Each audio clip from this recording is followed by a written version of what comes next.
start off by introducing yourself. Hi there, my name is Sarah Bueller and I'm with the Occupy Communications Committee. This is Richard Porteous with the Facilitation Committee, and this is Joe Bartlett with the Tent City Council. So we have a statement to read. Over the past few days, the city has been issuing a series of self-congratulatory statements on their handling of Occupy Vancouver that we feel are unfounded and somewhat distasteful, considering the fact that there are 13 Occupy protesters who are homeless this Christmas. People the city promised to find housing for when they forced us out of the art gallery. Contrary to public perception, most of these people are working people, people like Joy here, who is pregnant and trying to hold a job down while homeless. In order to make the dismantling of the encampment more palatable to the community, the city repeatedly promised to help these people find housing.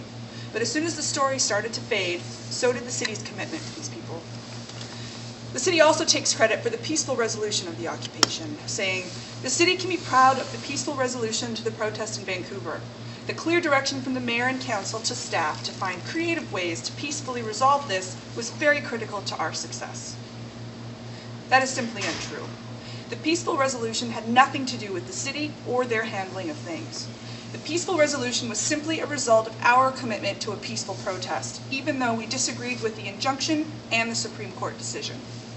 This is also why $1 million in expenses the city claims the protest cost was almost entirely unnecessary. Occupy Vancouver did not incur these costs directly or ask the city for its support of its personnel. They were incurred by the city as a precaution. In the wake of scathing criticism for their mishandling of the Stanley Cup riots, we feel the city overreacted to Occupy Vancouver by over-policing and over-responding to this peaceful protest. They must take responsibility for their own miscalculation. The city has been creative with its numbers, attributing costs to us which were discretional on their part and unnecessary. But in their campaign to paint us as the bad guys while congratulating themselves as heroes, they utterly ignore and dismiss the many benefits we provided the community.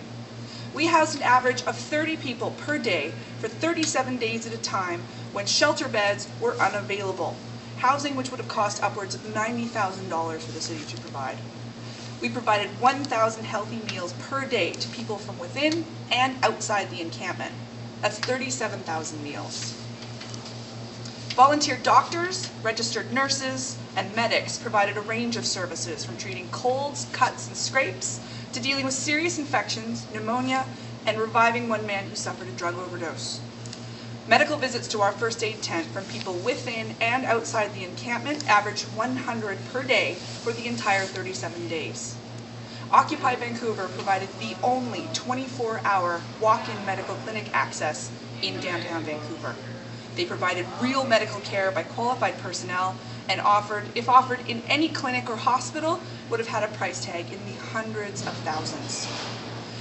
Perhaps most importantly though, Occupy helped raise urgent issues that need to be addressed through direct political involvement. We continue to do so and will continue until lasting change is made. You cannot evict an idea whose time has come. We will continue to work for social, economic, and political change, convinced that a better world is possible if we step up to do the work of social change in this time of economic and environmental crisis. We challenge the city to make good on their promise to house the people they claimed they would house when the occupation of the art gallery ended. At a time like this, at Christmas, it's simply unconscionable that these people are still without homes. Thank you. And I believe we'll take questions now.